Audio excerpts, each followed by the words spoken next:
All right, welcome back to the third and final part of our lecture today. And we've been talking about formal institutions. We've been talking about the things that governments do. We've been talking about things that media does. We've been talking about the capacity that the state has to provide for public health. But that is not all that matters when it comes to the way that politics and political institutions affect outcomes in a pandemic. There are informal institutions as well. The rules, the scripts that we follow in our daily lives, the way that we relate to one another are also really important. With the last part of the lecture today, I want to talk about those. So we've been talking about formal institutional structures, but I want to talk now about social structures in COVID-19. And social structures vary in a number of ways. They can include things like economic inequality or ethno-religious fractionalization, but all of these informal patterns of relationships that people have with one another can shape the way that people comply with what government requires during a pandemic. Now, one important aspect of social structure that matters in this way is social capital. In other words, the willingness that people have to act collectively with one another and to pursue activities that are socially valuable. So you can think about this as a norm of reciprocity. One way that sometimes social capital is studied is there is an experiment where someone will be in a crowded train station and have a large bundle of groceries and be carrying them and will, because they're part of the experiment, intentionally drop them and see, do people come over and help them with their groceries? If they, to the extent that they do more regularly, you can think about that as being a higher level of social capital. People see one another as trusted members of maybe the same community, and they act in ways that are reciprocal with one another, right? Norms of reciprocity. So you can think about this as when you go down the street, do you feel compelled, maybe for the sake of your neighbors, not even for yourself, to wear a mask, right? To the extent that you feel that social bond with the people around you and a responsibility for that, you might be in a place that has a higher level of social capital. And social capital is something that varies significantly, not just between democracies and autocracies, because even some autocracies have higher levels of social capital because of traditional social structures. But even within democracies, there's a lot of variation in social capital. Even within a particular country, some regions of that country might have high levels of social capital, while other regions might not. Right? And so this is something that, especially when we think back to the collective action problem from a couple of weeks ago, this is something that can really affect whether or not people have an incentive to cooperate, right? To wear a mask, to engage in social distancing, and so on. And we're going to see that political culture can play an important role because, of course, if you think about social distancing from the perspective of government, it can be very, very hard to regulate people's activity, right? When you walk down the street, I'm sure you've noticed people who don't wear a mask. We are not going out there and writing those people tickets, right? It's not something that we do. It's very hard to do. And even if you are able to do it successfully, it might be counterintuitive or counterproductive when it comes to getting people to comply. So a lot of what we're relying on with pandemic governance is sort of social or cultural practices to inform and incentivize people to take public health behaviors. And this can vary from region to region.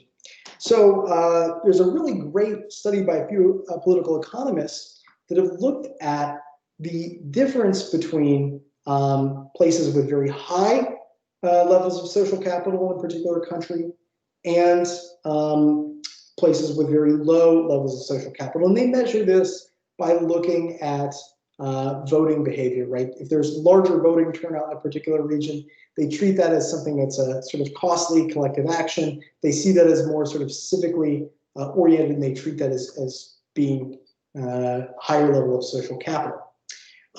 Now, what these graphs are is a ratio of rates of infection between higher places with higher social capital and places with lower social capital. And one thing that you'll see in each of these cases is that initially, in each of these countries, it's the places with higher social capital that have higher rates of infection.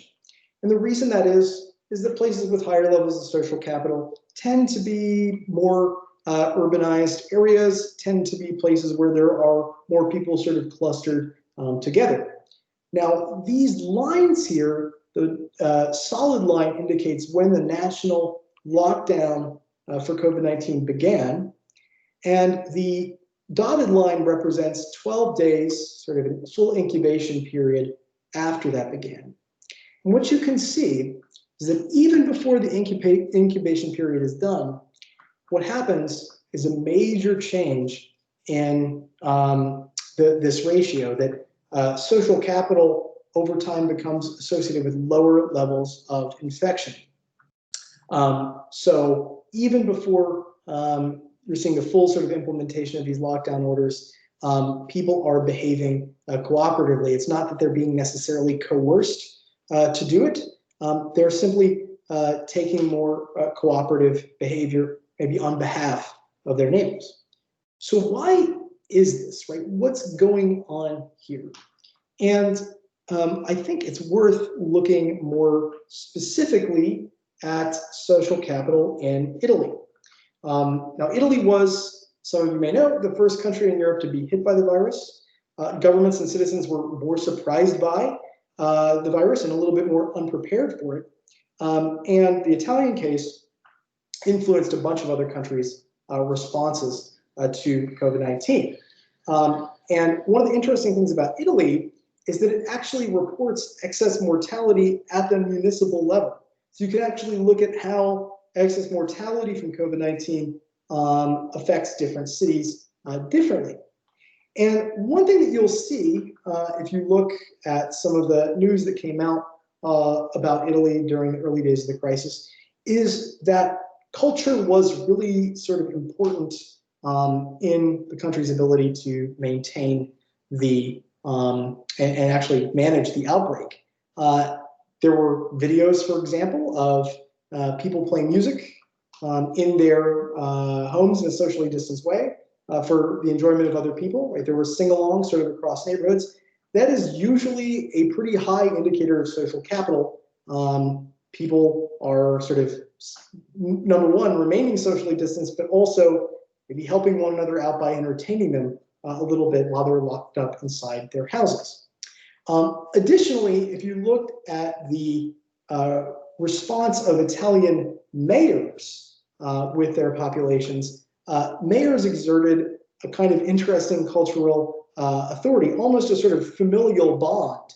And if you haven't seen the videos of mayors talking to their constituents in Italy about their need to socially distance, I encourage you to watch the video, and I've actually posted it on D2L. So maybe take a break right here and watch it. But one thing I think you're going to see is that mayors have a relationship with their constituents that's not just the sort of punitive power of the state, but also a sort of level of trust and a relationship between people that can be really important for having cooperative behavior during a pandemic. So what do we see in Italy? I think the outcome is really, really interesting. Again, this is a graph which looks over time at the log of excess mortality per capita, and it's a ratio comparing areas with high social capital to low social capital.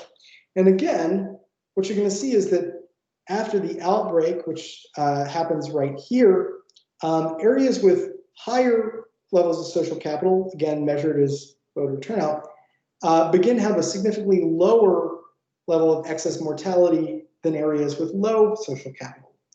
So in other words, when you have an area where people, there is a sort of cultural responsibility to one another that's felt, there's norms of reciprocity, there is less mortality, the disease is sort of has a lower level of severity. And one thing that we can see that's sort of correlated with this is that in those same areas, cell phone data on people's mobility, right, how far they're walking outside of their houses and so on, is a lot lower. So what we can see is there is some sort of relationship between people's sort of civic behavior and sort of the norms of civic behavior and what they do during a pandemic, right? Whether or not they actually abide by social distancing requirements. So the point here is that it's not, it's also about the sort of political culture that exists in a particular place. And that's something that varies across democracies, but also varies within them, that might help us explain why we see such different outcomes, even among developed democracies when it comes to mortality on COVID-19. Now, we've been talking about institutions, formal and informal, primarily at the level of the individual nation state. But there are global institutions as well that play an important role in the management of pandemics. So domestic political institutions and social structures alone don't explain the outcomes on COVID-19. International institutions matter as well. And in particular, I want to talk about the World Health Organization, because this is an organization that has been important in coordinating between countries on their response to COVID-19, but there are difficulties it faces because of its structure that make collective action really difficult, and I want to talk about what those are. So the World Health Organization was founded in 1948 after half a century, really, of conferences on international public health and sanitation. The World Health Organization is fundamentally a multilateral institution. So it's not as if the World Health Organization is just some body that exists at the global level and tells different governments what to do. It is a multilateral institution that's composed of its member states, and there's 194 of them. So the WHO is responsive to the preferences of those member states. So when you talk about what the WHO is, it's not something that's really separate from what those individual governments' preferences are. They vote for the different sort of policy directions the WHO takes in the World Health Assembly.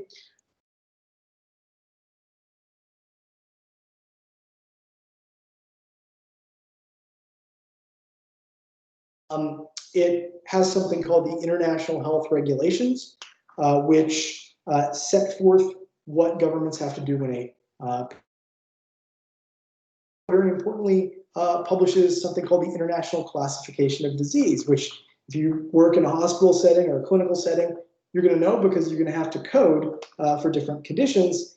And the fact that we are able to look consistently across countries and know that COVID-19 is more or less the same thing in the United States as it is somewhere else is because of that coding system that the WHO publishes. So it's really important in coordinating countries' ability to manage a pandemic because, as we said before, pandemics don't really nicely respect borders or sovereignty.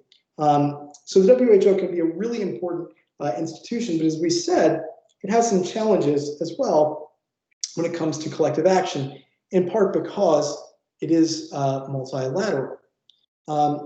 So again, when we think about collective action, think back to our collective action equation, right? R equals B times P minus C plus D. There are a lot of things, especially when you're coordinating across different countries, that you have to have in order to effectively mount a pandemic response. One of them is financing, actually having the money to finance operations, public health surveillance, and the like. And WHO has generally remained underfinanced in recent years. It's reliant not on its own revenues, but on key donors for voluntary contributions. The United States, for example, has provided over $400 million in 2019 and nearly 15% of the organization's resources on average.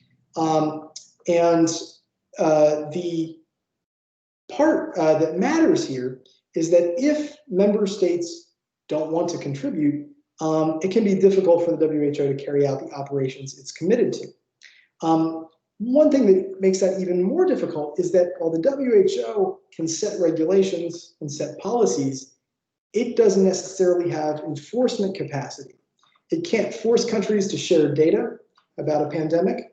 It can't force them to adopt travel restrictions, though it can recommend it.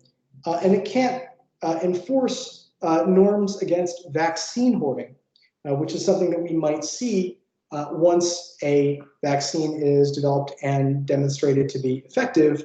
Countries might want to hoard that resource, and the WHO has no enforcement capacity to prevent that from happening. It has to be voluntary as an agreement between countries.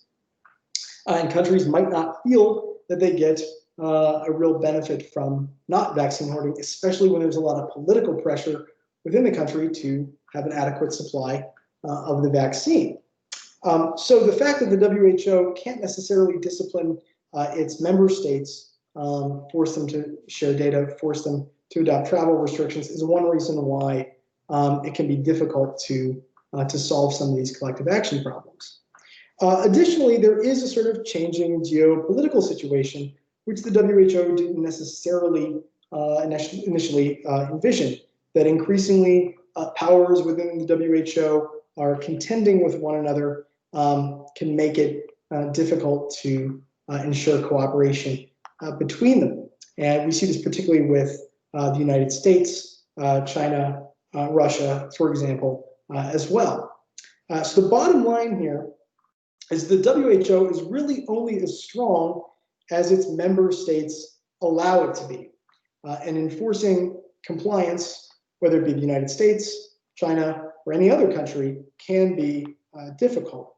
And so if you think about some of the collective action problems that we face at the local, state, or national level, they're magnified when you introduce geopolitics and conflict between nations as well. So this is just a small sample. If you're interested in more learning about global governance institutions, you can take classes with Dr. Berlin and Dr. Brigden in political science. But the point here is to flag that these international institutions can play a really important role, but there are real political challenges when it comes to solving the collective action problem there. So to sum up in general, we can see the roots of pandemic response in political institutions, formal and informal rules that affect how we solve collective action problems.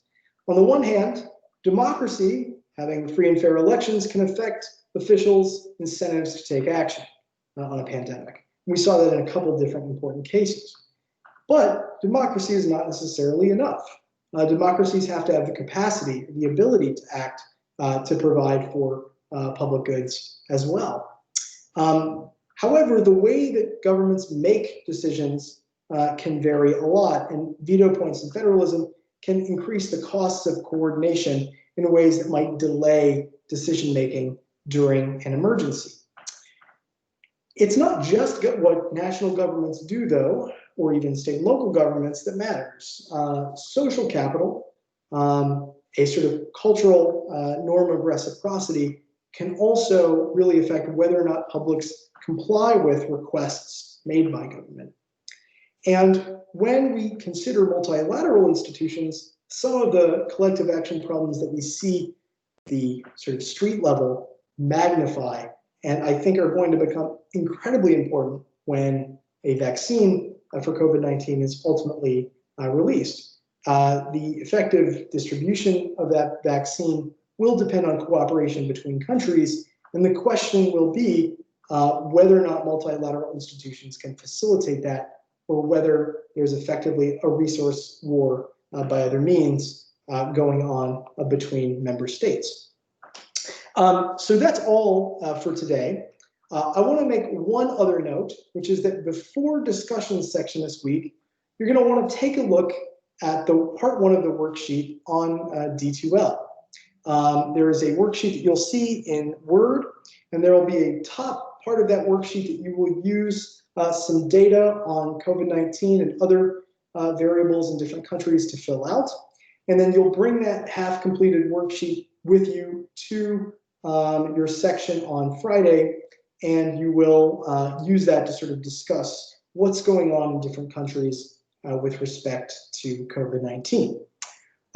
This is the end of the lecture.